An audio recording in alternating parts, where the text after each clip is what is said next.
कि उसूल बेचकर मसनद खरीदने वालों, निगाह अहले वफा में बहुत हक़ीर हो तुम।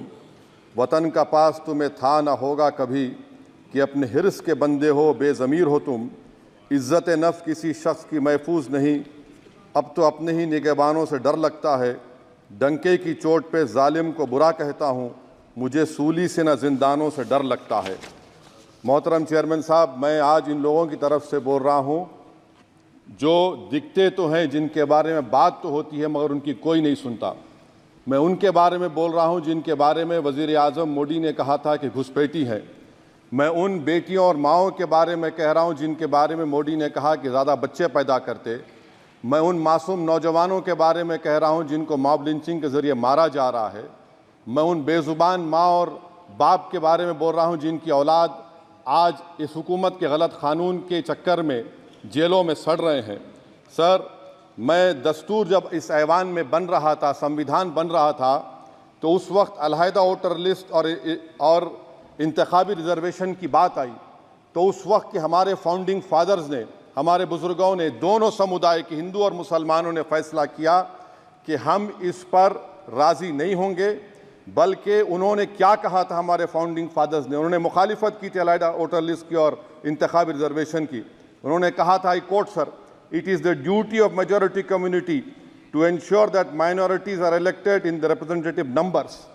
बीजेपी मुसलमानों की नफरत पर जीतती है और मुसलमानों के नाम निहाद मसीहा मुसलमानों के 90% ज़्यादा वोट हासिल करते हैं, मगर फिर भी इस ऐवान के दरवाजे नहीं खुलते मुसलमानों के लिए, और सिर्फ 4% मुसलमान जीत कर आते हैं।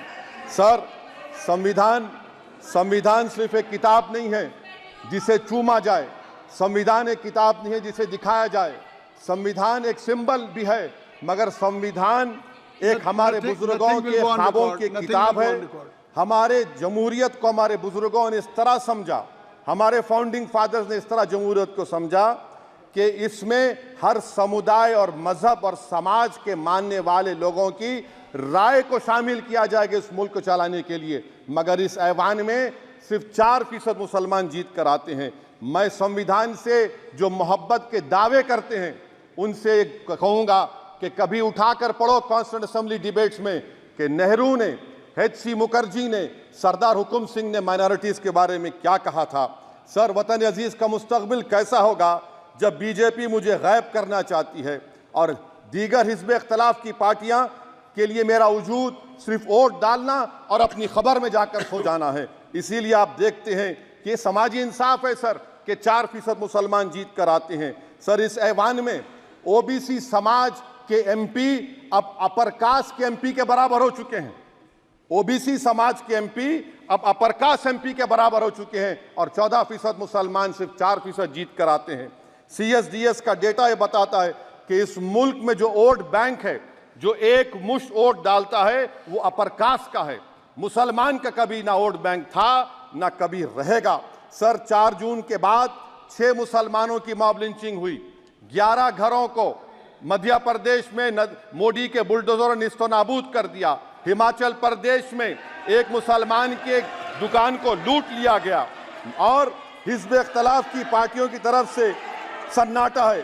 शायद अब वक्त आ चुका है कि लफ्ज़ मुसलमान का नाम लेना भी अब उस पर पाबंदी आयद कर दी जाएगी। सर, मैं ये बात बताना चाह रहा हूँ कि नरेंद्र मोदी को जो मैंडेट मिला है। एक मिनट, आप लोग बैठ जाएं, कृपया आप लोग बैठ जाएं। श्री मनसुख मांडविया जी, आप लोग बैठ जाएं, कृपया माननीय सदस्य बैठ जाएं। श्री मनसुख मांडविया जी, मनसुख मांडविया जी, कृपया आप लोग बैठ जाएं। अपने प्रारंभिक कृपया आप लोग बैठ जाएं। आप लोग बैठ जाएं। माननीय सदस्य ने अपने प्रारंभिक भाषण में जो शब्द प्रयोग करा है उसको ऑथेंटिकेट करा जाए। और अभी उन्होंने उल्लेख करा कि मोदी के बुलडोजर ने वहाँ मॉब लिंचिंग करा है, उसको भी ऑथेंटिकेट करा जाए। निश्चित तौर से इसको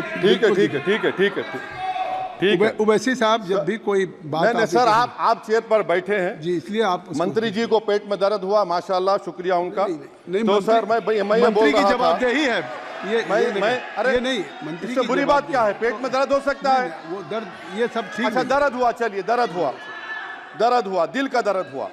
तो सर जो नरेंद्र मोदी को मैंडेट मिला है वो सिर्फ और सिर्फ मुसलमानों की नफरत पर हिंदुत्व की वजह से मिला है। I would like to say it is not Modi's in dock, but every single person who voted him despite his anti-Muslim voice. And I would like to tell the opposition parties, this is not a moral victory for you. This is a victory of majoritarianism. Everyone should contemplate and do introspection. Why is it that the OBCs and the upper caste are getting their due representation? Why are the Muslims not getting? Are we here only to vote for you and not to get elected?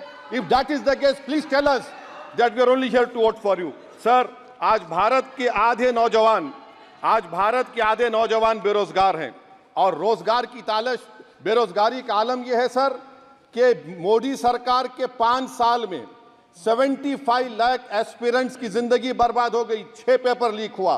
बेरोजगारी का आलम यह है sir कि Russia जा रहे हैं, वहां जाकर अपनी जानों को दे रहे हैं। बेरोजगारी का आलम यह है कि नरेंद्र मोदी रोजगार का कैंप चलाती है नौजवानों के लिए कि तुम इजराइल में जाकर काम करो, उनको कैनन फॉडर बना रही है ताकि फलस्तीनियों की जायदादों को हड़प कर सके। ये भी कंक्लूड कर। अरे सर मेरा टाइम है, कहाँ टाइम है सर? आप ये टाइम ले लिए मेरा सर, मैं 2 मिनट दीजिए। ये विश्वगुरु की पॉलिसी है। इजराइल को 27 टन हथियार जा रहा है। 9 मिलियन भारत के लोग गल्फ में काम करते हैं, क्या असर पड़ेगा? 47,000 इजरायली फलस्तीनी मार चुके हैं। क्या है हमारी पॉलिसी सर? क्यों हथियार दे रहे हैं सर? नस्लकशी हो रही है। सदर जमहूरिया के खुतबे में राष्ट्रपति के सर, मैं उसी पे बोल रहा हूं सर, उसमें लिखा हुआ है फॉरेन पॉलिसी के ऊपर, आप पैराग्राफ नंबर 25 देख लीजिए। सदर जमहूरिया में सैचुरेशन अप्रोच है। क्यों नहीं मोदी सरकार माइनॉरिटीज को तीनों स्कॉलरशिप को डिमांड करती है सर, उसको आपने बजट कम कर दिया। सर बनारस का बुनकर 18 महीने से मंडी का शिकार है, सूरत और बेंगलुरु जा रहा है। सर आखिरी बात कंक्लूड कर रहा हूं, आखिरी बात सर, पनून केस में निखिल गुप्ता, मोदी ने कहा था कि हम घर में घुसकर मारा, तो निखिल गुप्ता को किसने ऑर्डर दिया था पनून को मारने का? अगर नहीं दिया तो उसको बचाइए, और अगर दिया नहीं तो फिर उस पर पीएमएलए क्यों नहीं लगाते? और सर समाप्त करो। कमेटी बनाई आपने, उसका क्या हुआ? सर हम एससीओ को नहीं जा रहे। सर मैं आपको बता रहा हूं कि मैं अपनी इस तकरीर को टीपू सुल्तान की नजर, सुनिए सर, अब हो गया खत्म कर रहा हूं सर। मैं अपनी तकरीर को टीपू सुल्तान के नजर कर रहा हूं। ये टीपू सुल्तान की फोटो है, क्या आप इससे भी नफरत करेंगे सर? ये संविधान में टीपू सुल्तान की फोटो है जिस पर वल्लभ भाई पटेल ने साइन किया, श्यामा प्रसाद मुखर्जी ने साइन किया। ये आपकी नफरत है सर। आखिर में मैं अपनी बात को खत्म कर रहा हूं इस शेर पर कि क्या दिन दिखा रही है सियासत की धूप छांव, जो कल सपूत थे वो कपूतों में आ गए, थे इस कदर अजीम के पैरों में ताज थे, इतने हुए जलील के जूतों में आ गए। बहुत बहुत शुक्रिया सर।